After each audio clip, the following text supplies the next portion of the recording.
की राजधानी दिल्ली में जमीयत उलमाए हिंद का 3 दिन से अधिवेशन चल रहा है। ये उनका राष्ट्रीय अधिवेशन है, ओम अधिवेशन। इस अधिवेशन में मौलाना अरशद मदनी ने तमाम मजहब के लोगों को, जो उनके मानने वाले हैं और उनके धर्माचार्य हैं और जो धर्म गुरु हैं, उनको आमंत्रित किया हुआ था, जिसमें सिख धर्म है, ईसाई धर्म है, पारसी धर्म है, जैन धर्म है और बाकी लोगों को उन्होंने बुलाया हुआ था। बड़ी तादाद में लोग रामलीला मैदान में मौजूद थे। आज उस अधिवेशन का आखिरी दिन था। इस दौरान मौलाना अरशद मदनी ने कुछ इस तरह के बयान दिए जिसको लेकर मंच में बैठे हुए अन्य धर्मों के जो धर्म गुरु थे उन्होंने नाराज़गी जाहिर की और उसी मंच से मौलाना अरशद मदनी को अच्छी खासी खरी खोटी भी सुनाई। साथ ही उन्होंने उस अधिवेशन से का बाइकआउट करके वो मंच से उतर के चले गए। मौलाना अरशद मदनी ने अपने बयान में कहा कि ओम और अल्लाह एक हैं। साथ ही उन्होंने कहा कि आदम अलैहिस्सलाम और मनु एक हैं। मौलाना अरशद मदनी और मोहन भागवत पिछले कुछ दिनों से काफ़ी एक्टिव नज़र आ रहे हैं। मोहन भागवत ने अभी हाल ही में एक बयान में कहा था कि जो जाति प्रथा है हिंदू समाज में, वो ईश्वर की बनाई हुई नहीं है, भगवान की बनाई हुई नहीं है, बल्कि ये पंडितों ने बनाया है। इससे पहले एक विवाद रामचरितमानस को लेकर हो रहा था, जिसमें बिहार के शिक्षा मंत्री ने रामचरितमानस में कुछ चौपाइयाँ हैं उनको लेकर के सवाल किया था, जिस पर बाद में समाजवादी पार्टी के राष्ट्रीय महासचिव स्वामी प्रसाद मौर्य ने भी बयान दिया और उसको लेकर के एक अच्छा खासा विवाद मीडिया में, सोशल मीडिया में चल रहा था और रोजाना क्रिया और प्रतिक्रिया दोनों तरफ से आ रही थी। आज मौलाना अरशद मदनी ने अनावश्यक गैर ज़रूरी एक बयान दे करके अल्लाह और ओम एक है और आदम अलैहिस्सलाम और मनु एक है का बयान देकर एक नए विवाद को पैदा कर दिया है। अब इसमें एक ही बात समझ में आती है कि मौलाना अरशद मदनी क्या आरएसएस के हिंदू राष्ट्र के का जो एजेंडा है, सपना है, उसको पूरा कर रहे हैं। चूँकि 2024 में भारत में चुनाव होने वाले हैं। चुनाव से पहले जो अभी सूरत हाल है उसमें जो सत्ताधारी पार्टी है उसकी पोजीशन ज़्यादा अच्छी नहीं है। ख़ास तौर से हिंडनबर्ग की रिपोर्ट के सामने आने के बाद, जब से अडानी समूह पे आरोप लगे हैं, तब से एक बहुत जो ख़तरनाक माहौल है और वो सत्ताधारी पार्टी के लिए बना हुआ है, जिसमें उनसे विपक्ष की तमाम पार्टियां संसद और संसद के बाहर सवाल पूछ रही है, जांच की मांग कर रही है और सरकार उस पर जांच कराने को तैयार नहीं है। हिंडनबर्ग की रिपोर्ट में सरकार जांच कराएगी नहीं कराएगी, उम्मीद तो नहीं है कि उसकी जांच कराएगी, क्योंकि उस पर हम अभी नहीं आते हैं, वो एक अलग विषय है। मौलाना अरशद मदनी ने जो आज बयान दिया है वो गैर ज़रूरी इसलिए है कि मौलाना साहब को ये सोचना चाहिए कि वो किस तरह की एकता कायम करने की बात कर रहे हैं। अगर उनको एकता कायम करने के लिए ही कोशिश करना थी तो फिर सीधे सीधे मोहन भागवत को अपने यहाँ इनवाइट करते अपने मंच पे और उनसे कहते कि जिस तरह से कांग्रेस पार्टी हाथ मिलाओ या हाथ जोड़ो यात्रा निकाल रही है, हम और आप मिलकर आरएसएस और जमीयत उलमाए हिंद मिलकर के भारतवर्ष में, पूरे देश में गले मिलो यात्रा निकालते हैं या कोई और कार्यक्रम शुरू करते हैं, ताकि हिंदू और मुसलमानों के दरमियान जो एक खाई पैदा हुई है पिछले 8-9 सालों के अंदर और जो नफ़रतें बढ़ी हैं और जिस तरह से मुसलमानों के साथ भेदभाव बढ़े हैं, अल्पसंख्यकों के अलावा दलितों, आदिवासियों, पिछड़ों के साथ जिस तरह के अमानवीय कृत्य हुए हैं, उस पर रोक लगे। तो यहाँ पर मौलाना ने तमाम धर्मगुरुओं को बुलाया हुआ था। मौलाना की बात से असहमति जताते हुए जो जैन धर्म के आचार्य हैं लोकेश मुनि, उन्होंने सवाल उठाए। उन्होंने कहा कि अरशद मदनी मोहन भागवत के उस बयान का जवाब दे रहे थे जिसमें उन्होंने कहा था कि हिंदू और मुसलमानों के पूर्वज एक हैं। मदनी ने मंच से कहा, मैंने बड़े बड़े धर्मगुरुओं से पूछा है कि जब कोई नहीं था, न राम थे, न ब्रह्मा थे, न शिव थे, जब कोई नहीं था तब सवाल पैदा होता है कि मनु पूछते किसे थे। उन्होंने कहा, कोई कहता है शिव को पूजते थे, लेकिन उनके पास इल्म नहीं है। बहुत कम लोग ये बताते हैं कि जब कुछ नहीं था दुनिया में तो मनु ओम को पूजते थे। तब मैंने पूछा कि ओम कौन है। बहुत से लोगों ने कहा कि ये हवा है जिसका कोई रूप नहीं, कोई रंग नहीं, वो दुनिया में हर जगह है, हवा हर जगह है। उन्होंने आसमान बनाया, उन्होंने ज़मीन बनाई।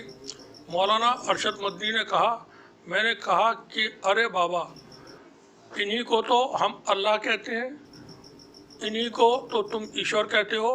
फारसी बोलने वाले खुदा कहते हैं, अंग्रेजी बोलने वाले गॉड कहते हैं। इसका मतलब ये है कि मनु यानी आदम, ओम यानी अल्लाह को पूजते थे। ये मुल्क की ताकत है। इसके जवाब में आचार्य लोकेश मुनि, जो जैन मुनि हैं, उन्होंने कहा कि जैन धर्म के 24वें तीर्थकार भगवान महावीर हुए। उससे पहले 23वें भगवान पारशनाथ थे। किंतु याद रखिए, इससे पहले भगवान ऋषभ देव पहले तीर्थकार थे, जिनके पुत्र भरत के नाम पर इस भारत का नाम पड़ा है। आप ऐसे नहीं मिटा सकते। आपने जो बातें कही हैं, मैं उससे असहमत हूँ और मेरे साथ सर्वधर्म के संत भी सहमत नहीं हैं। हम केवल सहमत हैं कि मिलजुल कर रहें, प्यार से रहें, मोहब्बत से रहें। मौलाना अरशद मदनी चूँकि एक बड़े धर्मगुरु हैं, मुसलमानों में बड़ा एक मकाम है देवबंद का, तो ये देवबंद के संस्थापकों के परिवार में से हैं। और चूँकि देवबंद ने भारत की जो आज़ादी की मुहिम थी, उसमें एक बड़ा रोल, बड़ा किरदार अदा किया था। लेकिन हाल के वक्तों में या पिछले कुछ वक्त में देखें तो मदनी फैमिली जो है वो पूरी तरह से मजहबी न रह करके वो सियासी तौर पर सियासत में अपनी बातें कहती है और इस तरह की बातें कहती है जिससे समाज में उसके कोई मतलब नहीं है। और वो या तो किसी एक संगठन को खुश करने के लिए बात बोलती है या किसी एक सरकार को खुश करने के लिए बात बोलती है। क्योंकि इस तरह की चीज़ें पहले भी देखी जाती रही हैं, जिसका हम अभी जिक्र करेंगे।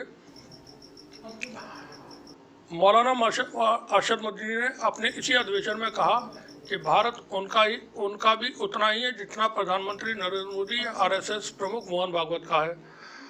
अपने भाषण में मौलाना महमूद मदनी ने यह भी कहा कि इस्लाम भारत में सबसे पुराना धर्म है।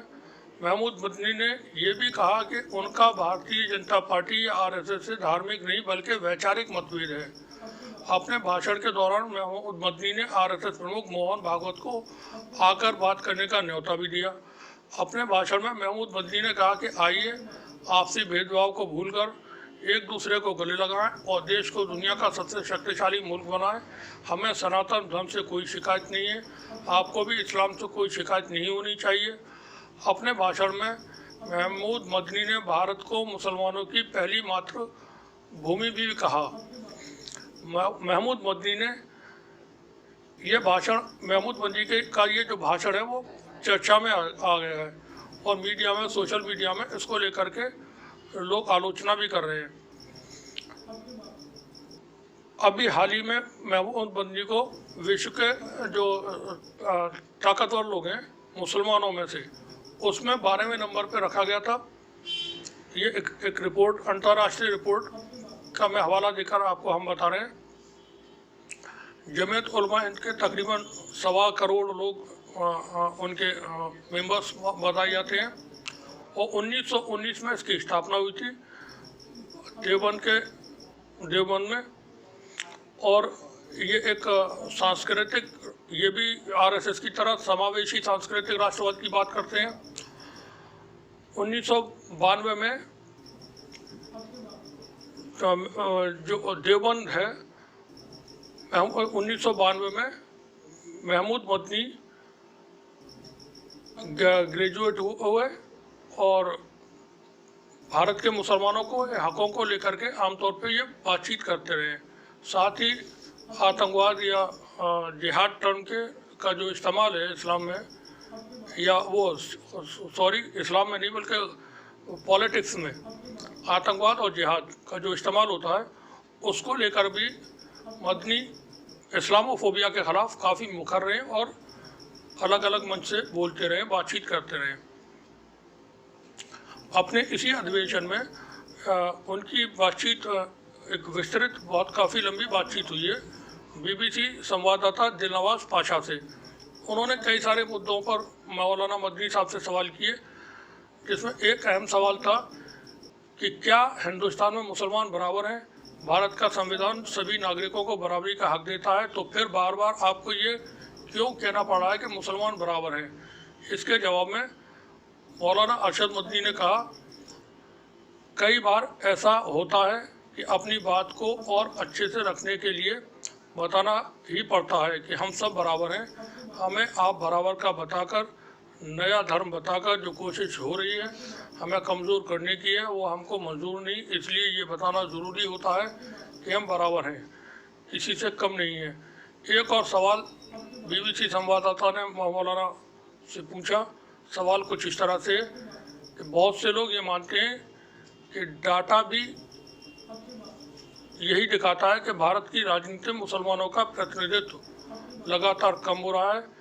क्या आप संसद में मुसलमानों का प्रतिनिधित्व बढ़ाने को लेकर काम कर रहे हैं? इसके जवाब में मौलाना ने जो जवाब दिया वो इस तरह से, भारत में लोकतंत्र है, ऐसे में प्रतिनिधित्व का सवाल हमेशा उठेगा। मैं जो मानता हूँ हो सकता है उससे बहुत से लोग असहमत हो सकते हैं। मैं ये मानता हूँ कि प्रतिनिधित्व संख्या के आधार पर नहीं बल्कि इंसाफ, बराबरी और बराबर मौक़ों के आधार पर होना चाहिए। मान लीजिए कि संख्या के मामलों में मुसलमानों का प्रतिनिधित्व कम है, अगर यह संख्या बढ़े तो और अच्छा है, लेकिन अगर संख्या कम रहे और नाइंसाफ़ी हो, मुसलमानों के साथ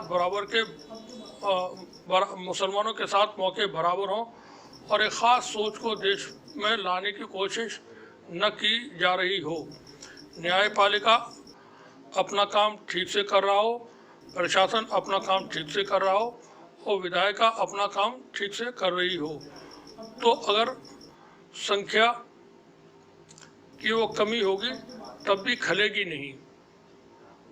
वहीं हिंदू राष्ट्र के सवाल पर मौलाना ने बोला कि ये बहुत मुश्किल सवाल है, सभी सवालों का एक साथ जवाब देना भी मुश्किल है। हम ये मानते हैं कि जो भारत को हिंदू राष्ट्र बनाने की बात करते हैं वो ये परिभाषित कर दें कि भारत के हिंदू राष्ट्र बनने का मतलब क्या है। वो बता दें कि अगर भारत हिंदू राष्ट्र बनेगा तो क्या क्या होगा और क्या नहीं होगा, तो हम भी बता सकेंगे कि हम क्या क्या करेंगे और क्या नहीं। मौलाना मदनी चूँकि एक बहुत अच्छे वक्ता भी हैं और वो एक धर्मगुरु हैं और मुसलमानों के में उनकी काफ़ी रीच है, लोग उनको पे भरोसा भी करते हैं, उनको मानते भी हैं। अब मौलाना साहब को इस तरह के बयान देने की क्या ज़रूरत थी कि अल्लाह और ओम एक है? सवाल यही है बार बार कि हम इस तरह की बात करके मौलाना मदनी साहब आरएसएस के एजेंडे को आगे बढ़ा रहे हैं, हिंदू राष्ट्र के एजेंडे को बढ़ा रहे हैं। ये सवाल इसलिए पैदा हो रहा है कि बाबरी मस्जिद का जो मामला जिस वक्त चल रहा था सुप्रीम कोर्ट में, उस वक्त सुप्रीम कोर्ट की तरफ से दोनों पक्षों को कुछ मोहलत दी गई थी कि आपस में आप लोग सुलह कर लें, और अगर सुलह नहीं होती तो फिर सुप्रीम कोर्ट अपना जो निर्णय होगा, जो फैसला होगा वो देगा।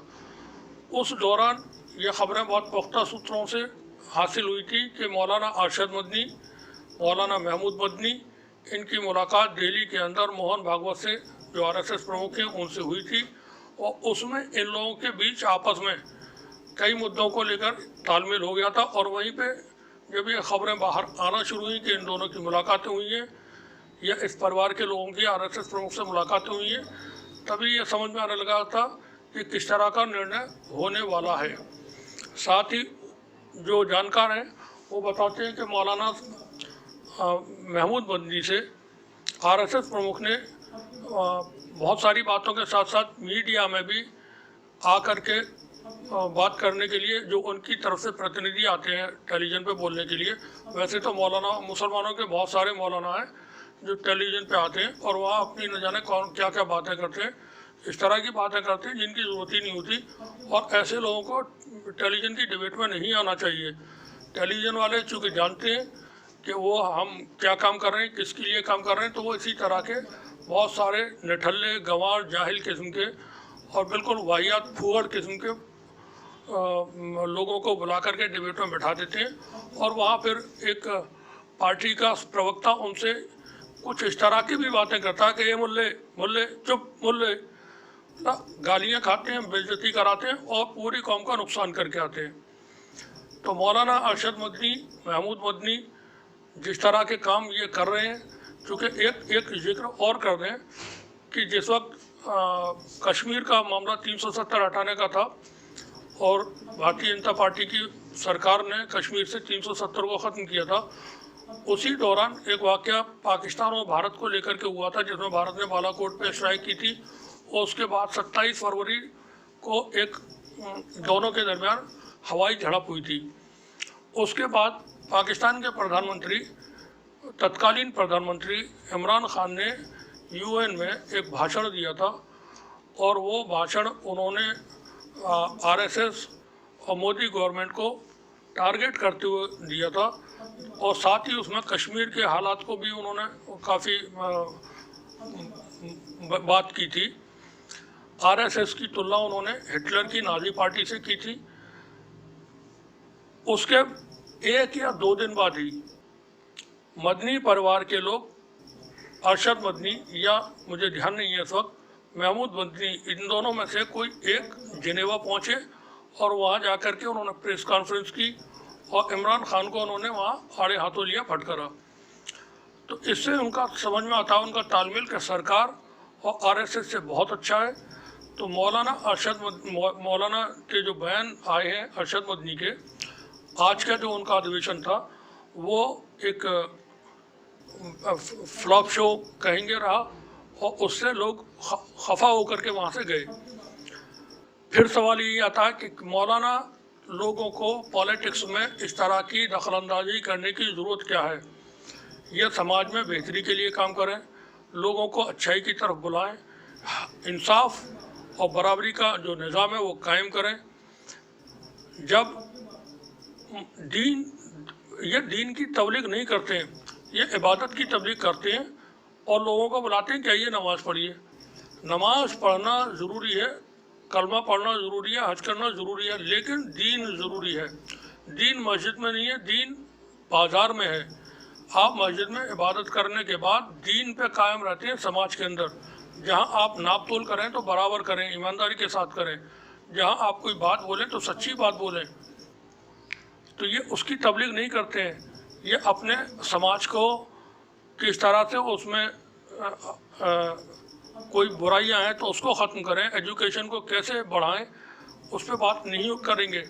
ये बात करते हैं सियासी, ताकि इनके सियासी जो मकसद हैं, क्योंकि ये सभी नॉन पॉलिटिकल लोग कहते हैं अपने आप को, लेकिन पूरी तरह पॉलिटिकल हैं और इनके अपने बहुत सारे टारगेट्स पॉलिटिशियंस के साथ में रह करके पूरे होते हैं।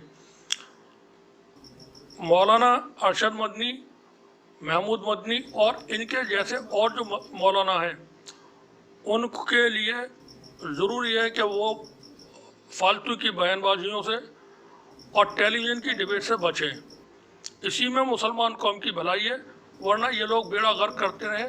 मुसलमानों की हालत कहाँ से कहाँ हो गई है, क्या हालात हो गए, अब ये किसी से ढके छिपे नहीं है। बाकी ये अपने जो सेटलमेंट्स हैं उसके ज़रिए और कर देंगे। आप देखते रहिए, बने रहिए हमारे साथ टीसी जंग न्यूज़। शुक्रिया आपका। कौम एक है, अल्लाह एक है। हम आदम कहते हैं, ये मनु कहते हैं। अल्लाह ने यानी ओम ने अपने हाथ से आदम यानी मनु के पुतले को बनाया। मतलब है कि सबसे पहले ला इलाहा इल्लल्लाह की आवाज हिंदुस्तान की धरती पर उतरी है। आपने जो बात कही है मैं सहमत नहीं हूँ और मेरे सारे सर्वधर्म के संत कोई इससे सहमत नहीं है। ये जो कहानी ओ मन्नू अल्लाह उसकी औलाद, ये फालतू की बातें है। सारा पलीका लगा दिया एकता के सद्भावना के सम्मेलन को। उनकी अपनी एक राय, उन्होंने अपनी राय जाहिर कर दी, उसमें बुराई की कोई बात नहीं है। हम उनका भी इकराम करते हैं। आप बैठिए, तशरीफ रखिए। सहारनपुर से आए हुए मदनी साहब का जो वक्तव्य आया वो बिल्कुल उस वक्तव्य से कोई जोड़ने वाली बात नहीं है। और उन्होंने अपनी एक कहानी, हम तो ये कहते हैं हमको पैदा करने वाला हमारा माँ बाप है, हमारे माँ बाप ने हमको पैदा किया है, हमको भगवान महावीर या अल्लाह ने पैदा नहीं किया है। मनु थे जिसका रास्ता हमें बताया हजरत मोहम्मद सल्लल्लाहु अलैहि वसल्लम ने। इसलिए ला इलाहा इल्लल्लाह मुहम्मदुर रसूलुल्लाह, यही हमारा अकीदा है, हम इसके ऊपर कायम हैं। मैं अपनी बात को खत्म करता हूँ। मैं फर्का परस्ती का मुखालिफ हूँ और मैं समझता हूँ कि इस मुल्क और इस धरती पर रहने वाला, सही दिमाग रखने वाला फिरका परस्ती का मुखालिफ होगा। फिरका परस्ती के साथ मुल्क में न अमन अमान रह सकता है और न इस मुल्क के अंदर चैन और सुकून किसी को मैसर हो सकता है। मैं आपको दावत देता हूँ शास्त्रार्थ के लिए, आप दिल्ली आइए, आप मुझे सहारनपुर बुला लेंगे, मैं सहारनपुर आऊंगा। और आपको निवेदन करता हूँ, जैन धर्म के 24वें तीर्थंकर भगवान महावीर हुए और उससे पहले भगवान पार्थ 23वें थे। वरिष्ठ नेमी जो है योगीराज कृष्ण के चचेरे भाई थे, किंतु याद रखिए उससे पहले तीर्थंकर भगवान ऋषभ थे, जिनके पुत्र भरत और बाहुबली के आधार पर इस भारत का इसका नाम पड़ा है। आप ऐसे नहीं मिटा सकते।